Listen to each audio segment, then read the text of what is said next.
Hello guys, तर स्वागत आहे तुमचं आपले या यूट्यूब चॅनलवरती. मित्रांनो, चॅनलवर नवीन असाल तर चॅनलला सबस्क्राईब नक्की करा आणि अशाच नवनवीन अपडेट्स आपल्या चॅनलवरती पाहत राहा. चला तर मग आपण आपल्या व्हिडिओकडे वळूयात.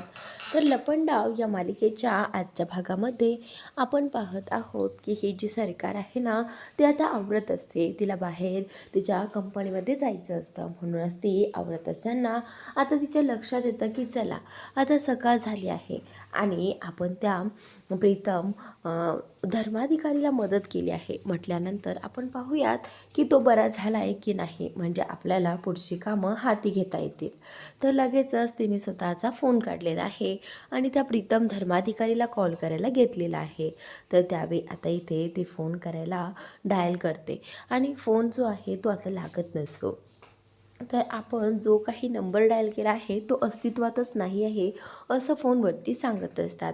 तर आता इथे सरकार विचार करते की काय अस्तित्वात नाही, हे कसं शक्य आहे असं म्हणत आता इथे ती पुन्हा एकदा फोन ट्राय करते. पण आता तो अस्तित्वातच नसल्यामुळे तो लागतच नाही आहे. तर आता इथे या सरकारची चिडचिड होऊ लागते. सरकार जी आहे ती बोलू लागते की चला आता दुसरा नंबर डायल करते.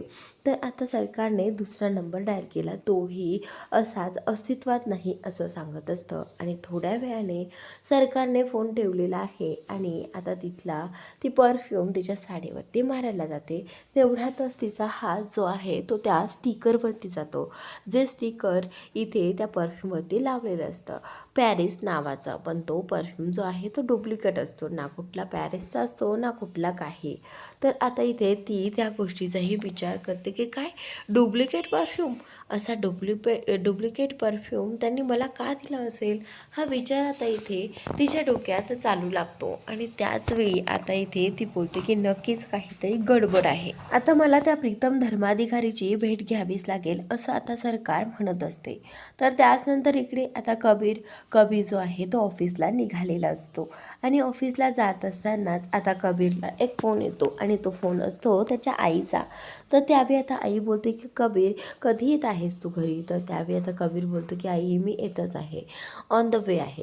तर आता इथे आई त्याची वाट पाहत असते आणि इकडे तेजस्विनी अगदी मनस्विनी सारखी नाश्ता करण्याची तयारी करत असते, तिची प्रॅक्टिस चालू असते. तर त्यावेळी आता इथे हा जो कबीर आहे ना तो गाडी घेऊन निघालेला असतो आणि कबीरच्या पाठीमागेच ही सखी निघालेली असते, कारण सखीला आज पाहायचं असतं की कबीर नक्की जातोय तरी कुठे. तर त्यावेळी आता सखीने देखील सिटी मारून रिक्षा बोलावलेली आहे आणि रिक्षा ही ताबडतोब येते.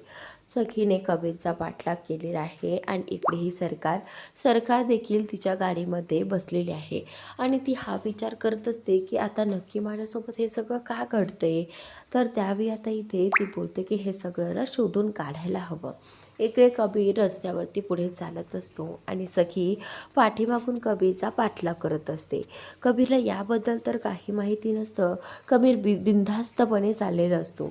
कबीर खरं तर आता ऑफिसच्या दिशेने चाललेलाच नाही आहे, कारण ऑफिस तर मागे पडलं आहे आणि कबीर पुढे चाललेला आहे.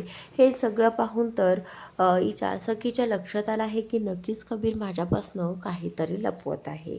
नक्की हा कुठे चालला असेल आणि ह्याने ऑफिसचा रस्ता तर पकडलेलाच नाही आहे, ऑफिसचा रस्ता तर पाठीमागेच आहे. मग नक्की हा कुठे चालला आहे आणि काय लपंडाव तो माझ्याशी खेळत असेल, असा विचार आता इथे सखीच्या मनात येऊ लागतो. आणि थोड्याच वेळाने आता या कबीरने पुन्हा एकदा त्या तिथून राऊंड वापस घेतलेला आहे आणि तो पाठीमागच्या दिशेने पुन्हा वळला आहे. तर आता सखी म्हणत असते की हा पुन्हा का पाठीमागे वळला आहे, मला कळत नाही आहे, हा पुढे चालला होता आणि अचानकच का वळला आहे. तर त्यावेळी आता सखी जी आहे ती बोलू लागते की आता कदाचित त्याला समजलं असेल की मी त्याचा पाठलाग करत आहे, असं समजलं असेल का कबीरला. तर त्याचनंतर आता इकडे ही जी सरकार आहे ती त्या ठिकाणी आलेली असते ज्या ठिकाणी प्रीतम धर्माधिकारीला ॲडमिट केलं होतं. ज्यावेळी रात्रीच्या वेळी ती इथे आली होती आणि त्याला इथे ॲडमिट केलं होतं. तर त्यावेळी ती तिथे आल्यानंतर पाहते आहे की सगळी गर्दीच गर्दी झालेली आहे आणि सेटअप वगैरे तिथे ठेवलेला असतो. तर त्यानंतर आता सरकार तिथे येते आणि हा जो काही कोरिओग्राफर आहे तो सांगत असतो की आपल्याला आपली हिरोईन काळ्या तोंडाची हवी आहे, म्हणजे तिच्या तोंडाला काळं फासलेलं हवं आहे. पण ही मॉडेल तर अगदी सुंदर आहे. तिच्याकडे पाहताच तो तिचं कौतुक करू लागतो. पण इकडे सरकार खूप रागात असते. सरकारला हे सगळं काही इथे पाहताच, म्हणजे हे हॉस्पिटल आहे आणि इथे काय झालं आहे असं सरकारचं म्हणणं असतं. तर त्यावेळी आता सरकार जे आहे ते बोलते की हे सगळं काय चाललं आहे ते. तर आता सरकारने संदेशी त्याच्या कानाखाली वाजवलेली आहे. तर तो व्यक्ती जो आहे तो बोलतो की मॅडम तुम्ही माझ्या कानाखाली का दिली आहेत. तर आता इथे ही जी काही मनस्विनी आहे ती त्याला विचारू लागते की मला सांगा इथले पेशंट कुठे आहेत. तर त्यावेळी आता हा जो व्यक्ती आहे तो बोलतो की मॅडम इथे कुठलेच पेशंट नाही आहेत. हे पहा, हे एक आमचं शूटिंगचं ठिकाण आहे, हे कुठलंही हॉस्पिटल वगैरे नाही आहे. तर आता सरकार बोलते की काय, हे हॉस्पिटल नाही आहे, हे शूटिंगचं ठिकाण आहे. असं म्हटल्यानंतर आता तिच्या लक्षात येते की नक्कीच तिला खूप मोठं गंडवलेलं आहे. तर त्यावेळी आता इथे हा जो कबीर आहे इकडे, तो त्याच्या ऑफिसला पोहोचलेला आहे. तो कबीर ऑफिसला पोहोचल्यानंतर सखी पाठीमागेच येते आणि त्याच्या ऑफिसमध्ये येते. सखी आल्यानंतर कबीरला कळते की बरोबर त्याचा संशय जो आहे तो त्याचा संशय बरोबर ठरला होता. सखीने त्याचा पाठलागच केला होता आणि आता इथपर्यंत आली आहे. तर नक्कीच त्याला त्याच्या लक्षात आलं आहे की सखीलाही लक्षात आलं आहे की मी तिच्यापासनं काहीतरी लपवत आहे. तर आता इथे कबीर बोलतो की सखी तू. तर आता सखी बोलते की हो मी. काय झालं, काही प्रॉब्लेम आहे का. तर त्यावेळी आता हा जो कबीर आहे तो बोलतो की नाही, काही प्रॉब्लेम नाही, ये ना ये. असं म्हटल्यानंतर सखी आतमध्ये येते. सखी आतमध्ये आल्यानंतर सखी त्याला विचारू लागते की तू कुठे चालला होतास कबीर. तर त्यावेळी आता इथे कबीर जो आहे तो बोलतो की तू पाहते आहे ना मी ऑफिसला आलो आहे. म्हटल्यानंतर हा का प्रश्न आहे का, तू कुठे चालला होतास वगैरे. तर त्यावेळी आता सखी बोलते की हे बघ कबीर प्लीज, आता मी तुझ्यावरती विश्वास ठेवू लागले आहे आणि लगेच असं माझ्या विश्वासाला तडा जाऊ देऊ नकोस. हे बघ, मी तुला पाहिलं आहे की तू दुसऱ्याच दिशेने चालला होतास, पण नक्की सांग की तू कुठे चालला होतास. तुझी काही गर्लफ्रेंड वगैरे आहे का. असं म्हणतात आता कबीर जो आहे तो बोलतो की नाही असं काहीही नाही आहे. हे बघ तू असला काहीही विचार करू नकोस, असं काहीही नाही आहे. तर त्यानंतर आता इथे सखी जी आहे ती बोलते की हे बघ मी तुझ्यावरती विश्वास ठेवते आहे, पण जर पुन्हा एकदा या विश्वासाला तडा गेला तर मी कधीही पुन्हा तुझ्यावरती विश्वास ठेवणार नाही, असं आता इथे सखीने कबीरला सांगितलं आहे. आणि सखी कबीरला म्हणते की चल कबीर मी आता येते. असं म्हणत आता येते सखी जी आहे ती बाहेर पडलेली आहे. बाहेर आल्यानंतर इकडे सखी हाच विचार करत असते की कबीर नक्कीच तू माझ्यापासून काहीतरी लपवत आहे. पण मला माहिती आहे जर तू लपवलं तरीही काही जास्त काळ लपवू शकणार नाही. तर आता इकडे ही जी सरकार आहे ती म्हणत असते की म्हणजे सुरुवातीपासून मला अडकवण्याचा प्लॅन केला आहे. तर नक्कीच हे सगळं या सखीने आणि कबीरनेच केलं असावं, जेणेकरून आता तिथे हॉस्पिटलमध्ये मला बोलावून घेऊन त्यांना माझं रक्त घ्यायचं होतं. आता हे लक्षात येताच इथे ही जी काही मनस्विनी आहे ती बोलू लागते की तुम्हाला वाटलं असेल की मी एवढी मूर्ख असेल की मला तुमचा प्लॅन लक्षातही येणार नाही. सखी आणि कबीर बघा, वेट अँड वॉच, मी आता काय करते आणि काय नाही ते. असं आता इथे ही जी काही मनस्विनी आहे ती म्हणत असते. तुम्ही जो काही सापळा मला अडकवण्यासाठी रचला आहे ना, त्या सापळ्यामध्ये मी तुम्हालाच अडकवणार आहे, असं आता इथे ती म्हणत असते. आणि त्यावेळी आता इथे त्यासाठी तिला पुरावे शोधावे लागतात, जे की आता कबीर आणि सखीने तिचे मिळवले आहेत. तर तिच्या लक्षात येतं की मी सखीला म्हटले होते की माझा ब्लड ग्रुप आणि बाकी सगळं काही तेजस्विनीची मॅच होतं, त्यामुळे तुम्ही काहीच करू शकणार नाही, असं म्हटल्यामुळे कदाचित सखीने हा प्लॅन केलेला असावा. तर त्याचनंतर आता इकडे सखी जी आहे ती तिच्या काकांशी बोलत असते आणि काकांना तिने सगळा काही प्लॅन सांगितलेला असतो की कशा पद्धतीने सखीने तिचं रक्त मिळवण्यासाठी मनस्विनीला फसवलं आहे. तर त्यावेळी सखीने सगळं काही सांगितलं आणि इकडे काका आणि काकू सखीला म्हणतात की पोरी तू खूप हुशार आहेस आणि तू मनस्विनीला फसवलंस, आम्हाला तर यावर विश्वासच बसत नाही. तर आता गौतम जो आहे तो बोलतो की हो सखी, तू खूप मोठं काम केलं आहेस आणि हे काम जे केलं आहेस ना त्याचे रिपोर्ट्स व्यवस्थित ठेव जिथे ती पोहोचणार नाही. तर त्यावेळी आता इथे तिचे काका आणि काकू देखील तिचं कौतुक करू लागतात की सखी पोरी बाळा तू खूप मोठं काम केलं आहे आणि लवकरच आता या सगळ्यातून आपली सगळ्यांची सुटका होणार आहे, हे जर तुला चांगलं माहीतच आहे. तर आता सखी बोलते की हो काकू, सगळं काही व्यवस्थित होईल, फक्त आपल्याला आता हे रिपोर्ट्स व्यवस्थित ठेवायचे आहेत. तर त्यावेळी आता इथे हे सखीचे काका जे आहेत ते बोलतात गौतम काका, सखी हे अशा एखाद्या सेफ ठिकाणी ठेवायचे आहे जिथे ती सखी कधीच पोहोचणार नाही. तर आता सखी बोलते की हो, अशी आयडिया आहे माझ्या डोक्यात आणि तशाच आयडियावरती मी ते ठेवणार आहे. तर त्यावेळी आता इथे सखीची काकू बोलते की हे बघ सखी, जे काही करशील ना अगदी सावधगिरीने कर, कारण एकही पाऊल आपल्यासाठी चुकीचं पडलं तर ते खूप महागात पडेल, असं आता इथे ती म्हणत असते. आणि त्याच नंतर इकडे या सरकारला आता सखीचा आणि कबीरचा खूप राग आलेला असतो की कशा पद्धतीने त्यांनी तिला फसवलं आहे, या गोष्टीचा तिला राग आलेला असतो. पण आता सरकार जे आहे ते बोलते की काही हरकत नाही, आता काय करणार ना, आता पुरावे तर मला शोधावे लागणार आणि त्यांना माहीतच आहे की मी पुरावे शोधण्यामध्ये किती माहीर आहे ते. तर त्यावेळी आता ही जी सरकार आहे ती म्हणू लागते की काही झालं तरी मला हे पुरावे शोधावेच लागतील. आणि सखी आणि कबीर तुम्हा दोघांना असं वाटलं असेल की हे मला कळणार नाही, पण हे मला कळलं आहे. आता बघाच मी ते पुरावे कसे काय शोधते, असं ही सरकार म्हणत असते. तर त्यानंतर इकडे गौतम जो आहे तो सखीला म्हणत असतो की सखी बाळा हे बघ, आता हे पुरावे कुठे ठेवशील.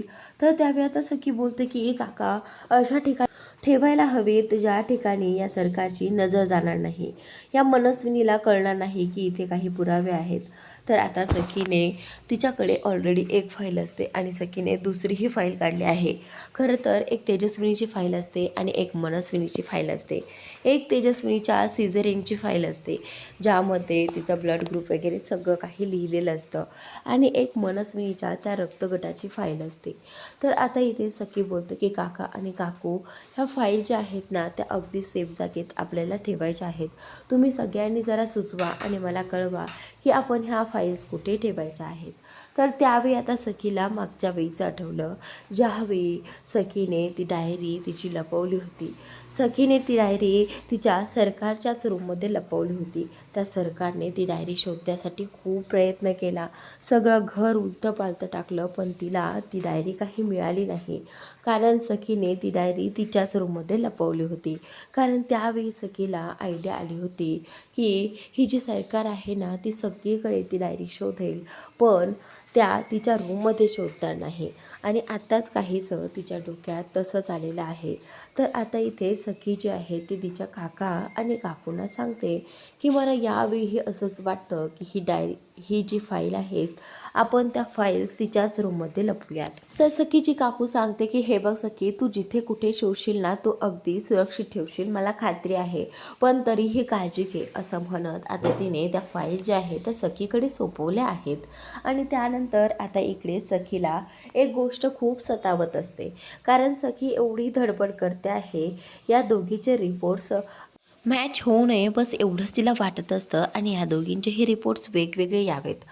तर आता इथे ती म्हणते की मला एवढं सगळं वाटतंय, मग कबीरला कसं काय वाटत नाही. कबीर असं टेन्शन फ्री का असतो, सतत काम काम काम चाललेलं आहे त्याचं. पण आता इथे ही जी सखी आहे ना ती बोलते की कबीर, तू माझ्यापासनं काही जरी लपवत असला ना तरी देखील मला ते कळणार आहे, कारण मी तुझ्यावरती अगदी नजर ठेवून आहे आणि हे तुला माहितीही नाही आहे, असं आता सखी म्हणत असते. पण आता सखीने ठरवलं आहे की एकदा की ह्या सरकारचा छडा लागला की कबीरला देखील आपण जा विचारणार आहोत, असं इथे तिला वाटत असतं. तर त्याच वेळी आता ती कबीरबद्दल विचार करत असतानाच तिला तिच्या डोळ्यासमोर एक बॅग दिसते, जी बॅग ज्या बॅगमध्ये कबीरने त्याचे काही फोटोज ठेवलेले होते. तर त्यावेळी आता इथे ही जी सखी आहे ती बोलते की नक्कीच ह्या बॅगमध्ये असं काहीतरी आहे जे की मला माहिती नाही आहे. आणि आता सखी ठरवते आहे की आता ती बॅग खाली काढायची आणि त्यामधले फोटोज वगैरे पाहायचे नक्की कोणाचे आहेत ते. खरं तर यावेळी सखीला कबीरवरती डाऊट येत असतो की तो कुठल्या एखाद्या मुलीच्या प्रेमात वगैरे तर नाही ना, म्हणजे मला फसवत तर नाही ना, असा विचार आता सखीच्या डोक्यात चालू होतो. सखी बोलते की चला आता पटकन ती बॅग खाली घेते आणि एकदा पाहू लागते की त्याच्या बॅगमध्ये नक्की असं काय आहे ते. तर त्याचनंतर आता इकडे ही जी काही सरकार आहे तीही या गोष्टीचा विचार करत असते की सखीला माझ्या ब्लडचे रिपोर्ट्स मिळाले असतील का आणि ते तिने कुठे ठेवले असतील, हा प्रश्न आता इथे या सरकारला पडलेला आहे. आणि ती लवकरात लवकर ते रिपोर्ट शोधण्याचा प्रयत्न देखील करणार आहे. तर सरकार जे आहे ते त्या गोष्टीचा विचार करत असते. ती बोलते सरकारला हे मागच्या वेळीचं सगळं काही आठवतं. ज्यावेळी सखीने ती डायरी लपवली होती त्यावेळी सरकारला ती डायरी सापडली नव्हती. पण सखीने ती डायरी कुठून शोधून काढली होती? सखीने ती डायरी स्वतःच्याच रूममधून शोधून काढली होती आणि ती सरकारच्या तोंडावर फेकून मारली होती. आणि म्हणूनच कदाचित सरकार या गोष्टीचा विचार करते की कदाचित सखीने ती डायरी दुसऱ्या कुठल्या रूममध्ये नाही तर ती डायरी माझ्याच रूममध्ये ठेवली असेल तर, हा विचार आता सरकारच्या देखील मनामध्ये येतो. तर आता ती खूप चक्रा मारत असते. चक्रा मारून मारून आणि हा विचार करून करून ना तिचं अगदी डोकं दुखायला लागतं. ती सारखी फिरत असते इकडे तिकडे, कारण तिला आता काही करून त्या फाईल्स शोधायच्या असतात आणि ते रिपोर्ट्स गायब करायचे असतात आणि ते नष्ट करून टाकायचे असतात. जर काही रिपोर्ट्स त्यांच्या हाती लागले तर मनस्विनीचं काही खरं नाही असं तिला माहितीच आहे. तर त्यानंतर आता इकडे ही जी काही सखी आहे ती कबीरला म्हणते की कबीर कुठे एवढा वेळ तू कुठे गेला होतास. तर त्यावेळी आता कबीर जो आहे तो सखीला म्हणतो की सखी तुला तर माहिती आहे ना गं मी कुठे जातो कुठे नाही, त्यामुळे तुला काही गरज नाही आहे विचारायची. तर आता सखी बोलते की नाही हे बघ तू माझ्यापासून काहीतरी लपवतो आहेस, तू माझ्यासोबत लपंडाव खेळतो आहेस. नक्की सांग कबीर की काय झालं आहे, तू का लपवतोस माझ्यापासनं काहीतरी. तर त्यावेळी आता कबीर जो आहे तो बोलतो की नाही सखी मी तुझ्यापासनं असं काही लपवत नाही. तर त्याचनंतर मित्रांनो पुढील भागात तुम्हाला असं काही पाहायला मिळणार आहे की आता कबीरने 1 महिन्याची मुदत सखीला दिलेली असते. म्हणजे नक्की कशाची, तर ते तुम्हाला चांगल्याच प्रकारे माहिती आहे. तर आता सखीने एका व्हाईट बोर्डवरती लिहिलेलं असतं की उद्या सनहाची मुदत संपणार आहे. असं हे सगळं वाचताच कबीरला खूप मोठा धक्का बसतो की उद्या 1 महिना कंप्लीट होणार आहे.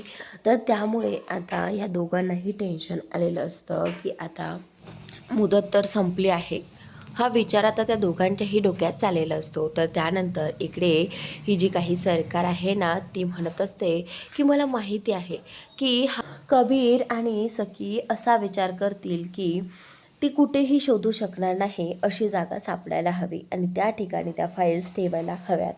तर अशी जागा कोणती आहे जिथे मी शोधू शकणार नाही, असं म्हणताच आता इथे तिच्या लक्षात येतं की नक्कीच ते माझ्या रूमबद्दलच विचार करत असतील आणि ते नक्कीच माझ्या रूममध्ये कुठेतरी ते पेपर्स ठेवतील, असा विचार आता इथे ह्या मनस्विनीचा चाललेला असतो. तर त्याचनंतर आता इथे ही सखी जी आहे ती खूप विचार करून तिचं झालेलं असतं आणि सखीने तिच्या प्लॅननुसार खरंच ती जे काही पेपर्स आहेत फाईल्स आहे ना ती त्या सरकारच्या रूममध्येच ठेवणार आहे. पण या सगळ्यात खरंच या सरकारला ते रिपोर्ट सापडतील काय आणि तेही एवढ्या सहजासहजी, कारण थोडा विचार केल्यानंतर सरकारच्या लगेच लक्षात आलं आहे की त्यांनी ते रिपोर्ट्स कुठे लपवले असतील.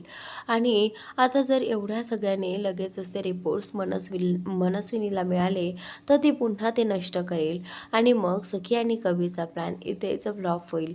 तर मित्रांनो पुढे पहा की सखी कशा पद्धतीने ते रिपोर्ट्स तिच्यापासून लपवण्याचा प्रयत्न करणार आहे आणि जर ती नाही लपवू शकली तर रिपोर्ट्स पुन्हा एकदा इथे सखीच्या हाती लागतील काय, हा प्रश्न आता इथे पडलेला असतो. तर मित्रांनो आजचा भाग इथे संपलेला आहे. पुढील भाग नक्की पहा आणि असेच नवनवीन अपडेट्स पाहण्यासाठी आत्ताच आपल्या चॅनलला सबस्क्राईब करा. जर व्हिडिओ आवडला असेल तर व्हिडिओला लाईक करायला विसरू नका आणि छान छान कमेंट्स करायलाही विसरू नका. Thanks for watching.